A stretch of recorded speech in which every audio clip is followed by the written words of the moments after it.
La Casa de Cultura de Beseit va reunir dimecres a una vintena de veïns en una sessió informativa dedicada al quin contenidor. La implantació d'aquest sistema, que ja funciona a altres punts del Matarranya, busca millorar la recollida de la fracció orgànica i reduir el volum de residus que acaben a l'abocador. Aquí és un quin contenedor i la gent, si ja ho fa bé, l'únic que has de separar és la matèria orgànica. Aquesta és la diferència que tenim en este cas, no? Però més allà és voluntat que la gent ho vulgui fer. Beseit compta amb molta població estacional i un volum important de visitants, fet que condiciona la gestió dels residus. Sí que n'hi ha que dir que aquí a Beseit, que hi ha molta vivienda vacacional, és més complicat, perquè la gent que ve de fora és la que ho desconeix completament. Entonces ahí se té que fer molt bé aquesta comunicació i que sigui molt fàcil dins de les vivendes d'ús turístic, que sigui fàcil aquesta separació perquè el propietari de casa no tingui problemes.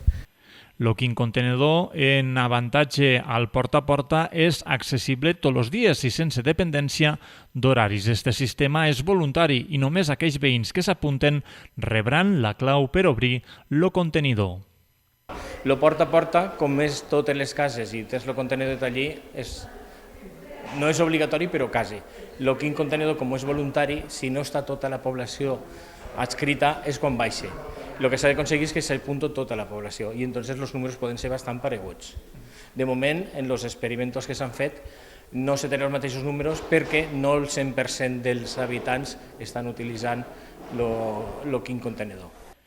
A la reunió també es va abordar una qüestió que preocupa molt els veïns, l'increment del cost dels residus. En aquest sentit, Vidal va recordar la importància de reduir la fracció resta que es porta a l'abocador, que s'ha encarit notablement en els últims anys, i això passa per separar l'orgànica. Les xerrades sobre el quin contenidor continuaran els pròxims dies per altres municipis del Matarranya, en l'objectiu que l'1 de gener tots els veïns sàpiguen com gestionar la matèria orgànica i contribuir a millorar el reciclatge al territori.